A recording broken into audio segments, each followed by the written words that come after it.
We're not really sure how it happened or why I had it.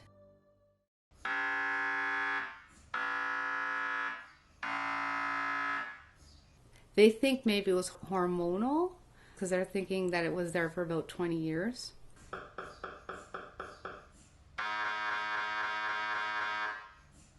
So it was a very slow growing tumor. When I calculate back, I think, oh, that kind of makes sense because I did have my first son when I was young.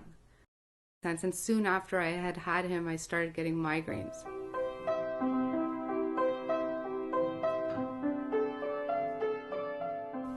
This must be 3 years ago. I went to actually see a doctor because I was like, whoa, this is not normal. Every time I get up, I'm dizzy. I passed out a couple of times. There's something wrong. So I just went into a walk-in clinic and randomly saw a doctor, and he's like, oh, you might be pregnant, you might blah, blah, blah. But he didn't take me seriously. And then I started to notice I couldn't find words to say. So I was very quiet. And then I started having blurry vision in my left eye. So I went to go see an optometrist. He looked in my eye and saw inflammation behind my eye, and you need to go to the emergency tomorrow. Like, he was very adamant. I went the next day, did a CT scan, and that was it.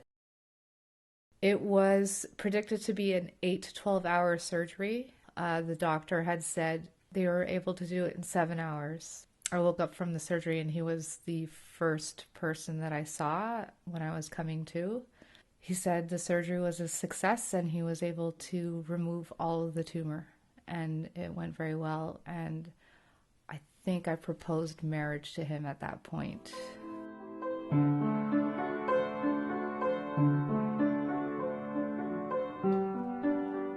It was when I was recovering. I found myself being more interested in things. Like, you know what, I'm going to start playing the piano again. So I picked up the music and I was like, I really love playing the piano.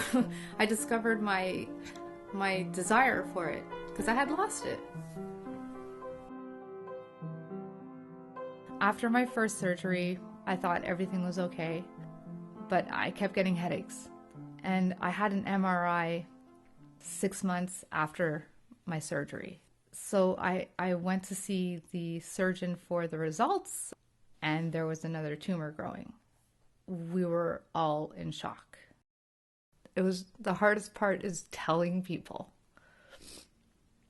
that I had to go back. So my friends, what they did is they started making bracelets. They had originally made those bracelets just for close family and friends to wear. But when people started seeing them, within a day we had hundreds of people asking us for bracelets. Strangers that I didn't know knew that I was going for the surgery. Everybody knew, all my neighbors. It just exploded.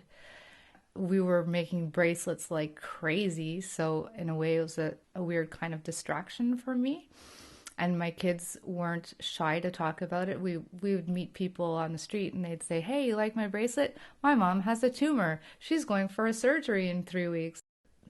The side effects of radiation is short-term memory loss, dizziness, and I found that when I would pick up sheet music and play it, it really kind of soothed me, put me into a peaceful place, so I didn't really feel dizzy as much.